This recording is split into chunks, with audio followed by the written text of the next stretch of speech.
তো তোমরা প্রচেষ্টা নয়, তোমরা বদলাতে পারবে। যদি ওরা ইচ্ছা থাকে তাহলে আমি অনেক কিছু করতে পারি। শুনে কেউ না আসে তবে মাতা কি জয়। ভারত মাতা কি। নমস্কার বন্ধুরা, আপনাদের প্রেসিডেন্ট জয়দীপ পাল ব্লগসে স্বাগত জানাই। বন্ধুরা, আজকের ব্লগে আপনাকে আমি দেখাতে চলেছি আজ 7ই মে 2024 ইংরেজি, অর্থাৎ 25শে বৈশাখ।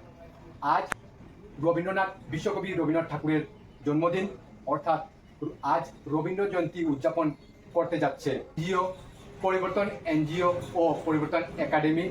এই পরিবর্তন এনজিও, আর এখানে রয়েছে রবীন্দ্রনাথ ঠাকুর, ওনাকে বসানো হয়েছে। আমরা কিছুক্ষণের মধ্যেই আমরা আমাদের এই যে অনুষ্ঠানটি শুরু করব। এখন এইখানে দেখছেন পরিবর্তন একাডেমির যে আমাদের এই ব্যানারটা, ফ্লেক্স ব্যানার। তো এই যে জায়গাটিতে আমরা এই উদযাপন করবো, এই জায়গাটি হচ্ছে আমাদের পরিবর্তন একাডেমির অফিস। এই কোচিং সেন্টারের মধ্যেই আমরা একটা সেলিব্রেশন করব। তো আপনারা সঙ্গে থাকুন, আমরা পরপর আপনাদের সম্পূর্ণ দৃশ্যটা দেখাচ্ছি। তো সঙ্গে থাকুন। আজ আমাদের দিলকুশের পরিবর্তন এনজিওর পক্ষ থেকে আয়োজিত রবীন্দ্র জয়ন্তী উদযাপন। আজকে আমাদের এই অনুষ্ঠানে উপস্থিত পরিবর্তন এনজিওর সাধারণ সম্পাদক পিঙ্কু জুনাক রায় ওরফে পিঙ্কু রায় ও অপু দাস ও তপন দাস, রাজীব পাল ও ওঙ্কার দাস ও এখানে উপস্থিত ছাত্রছাত্রীরা। তো সকলকেই আরও একবার আমি অভিনন্দন ও স্বাগতম জানাই আজকের এই অনুষ্ঠানে। তো প্রথমেই আমরা আজকের এই অনুষ্ঠানে প্রথমেই রবীন্দ্রনাথ ঠাকুরের পদতলে পুষ্পার্ঘ প্রতিপর্যনের মাধ্যমে ওনাকে আমরা শ্রদ্ধা জ্ঞাপন করব।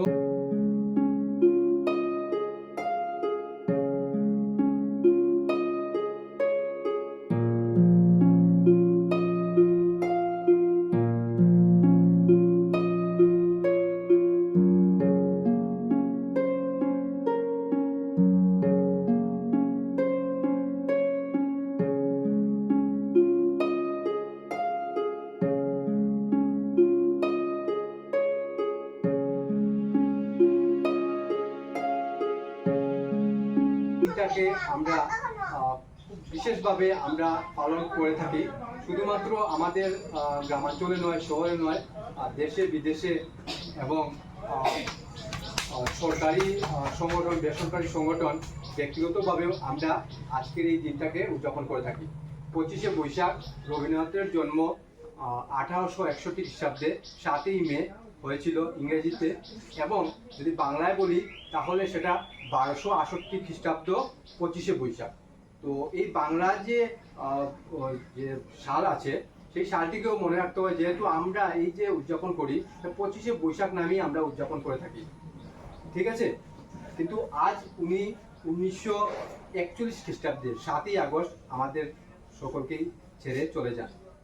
তো যখন উনি আমাদের দেশে ছিলেন, যখন উনি জীবিত ছিলেন, তখন উনি কলমের মাধ্যমে আমাদের দেশের মধ্যে অবদান দিয়ে গেছিলেন।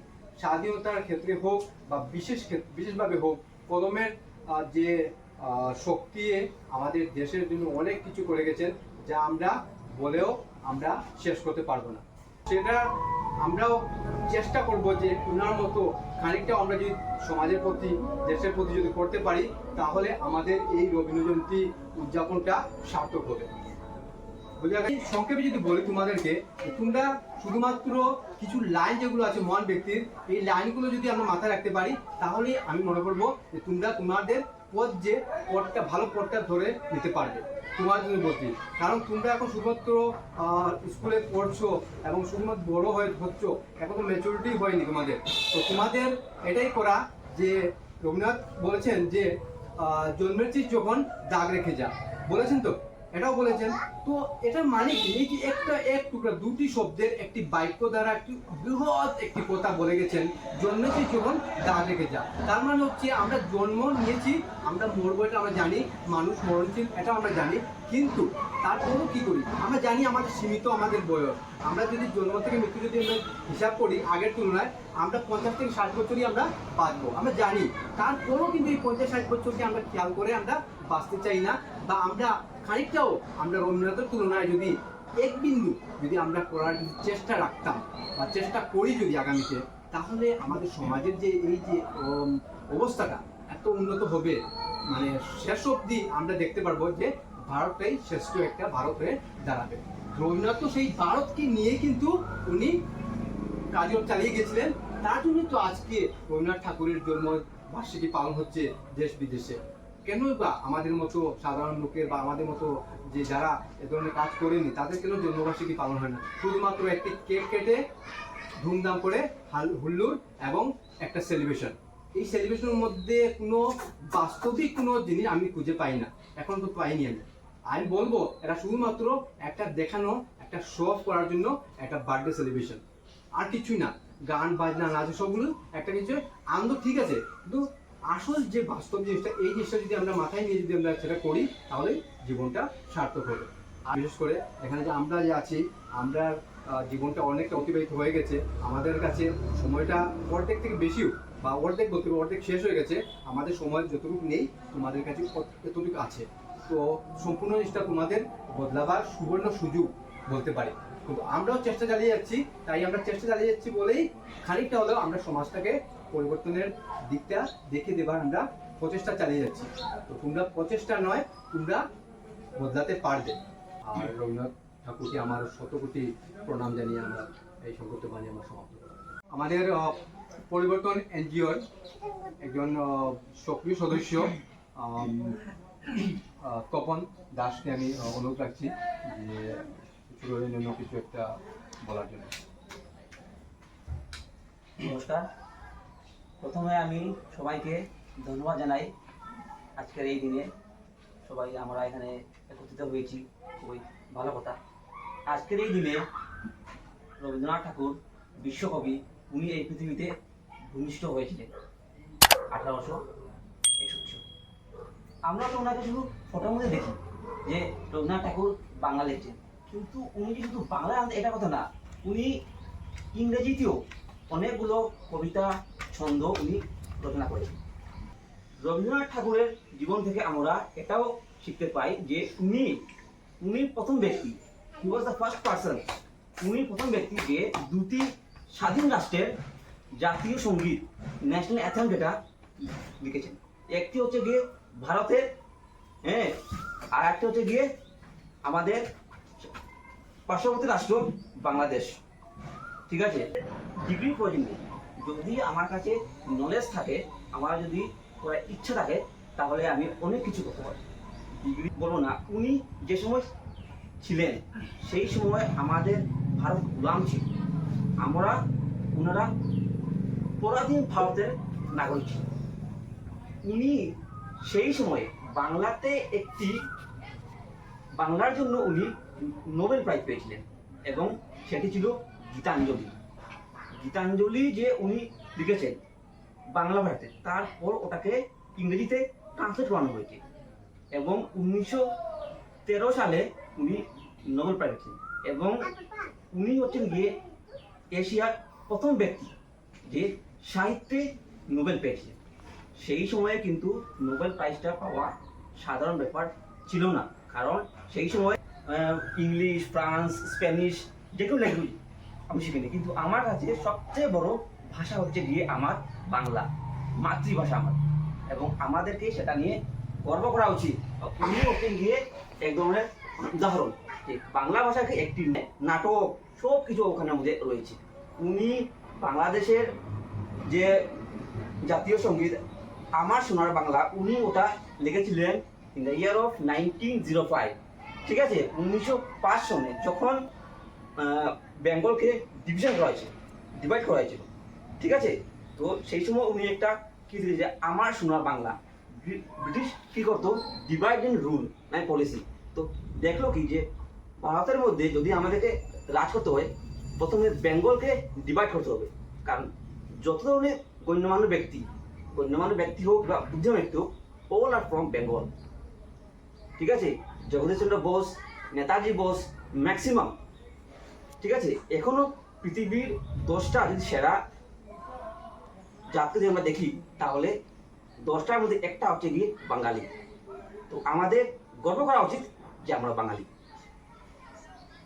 সেজন্য আমি আর বিশেষ কিছু বলছি না, ঠিক আছে? Bangla medium student as a Bengali we should proud we are Bengali. এই জন্য আমি আমার বক্তব্যকে দীর্ঘায়িত করতে চাই না, আমি আমার সংক্ষিপ্ত বক্তব্যকে এখানেই সমাপ্ত করি। ধন্যবাদ তপনকে, খুব সুন্দর একটা বক্তব্য তুলে ধরেছে, যা একটা বাস্তবিক ঘটনাকে যা রবীন্দ্রনাথ ঠাকুর যেভাবে যে করে গিয়েছিলেন আমার জন্য, সেই বাস্তবিক ঘটনাটা তুলে ধরেছে। এবং এটা আমি আশা করব যে আমাদের ছাত্রছাত্রীরা এখানে উপকৃত হবে। তো এবারে আমি দেখে নেব পরিবর্তন অর্গানাইজেশনের যে ওঙ্কার দাস, অ্যাক্টিভ সদস্য। ওঙ্কার দাসকে আমি বলবো কিছু বলার জন্য। নমস্কার। আজ বিশ্বকবি রবীন্দ্রনাথ ঠাকুরের জন্মোৎসব 25শে বৈশাখ আমরা পড়েছি। আমাদের ভারতের জাতীয় সঙ্গীত যেটা উনি লিখেছেন, বাংলাদেশের জাতীয় সঙ্গীত উনি লিখেছেন। আরেকটি সঙ্গীত লিখেছিলেন যে আমাদের বাংলাকে নিয়ে, যে ধনধান্যে পুষ্পে পড়া আমাদেরই বসুন্ধরা, তার মাঝে আছে দেশে সকল দেশের সেরা, বসে স্বপ্ন দিয়ে তৈরি সেজে স্মৃতি দিয়েই গেরা। ওই কবিতাটাকে নিয়ে যদি আমরা একটু ভাবি যে আমাদের বাংলা কত সুন্দর, কত সুন্দর দৈনিক ক্ষেত আছে, প্রাকৃতিক দৃশ্য আছে, সবাই যদি এটা একটু ভাবি তাহলে আমাদের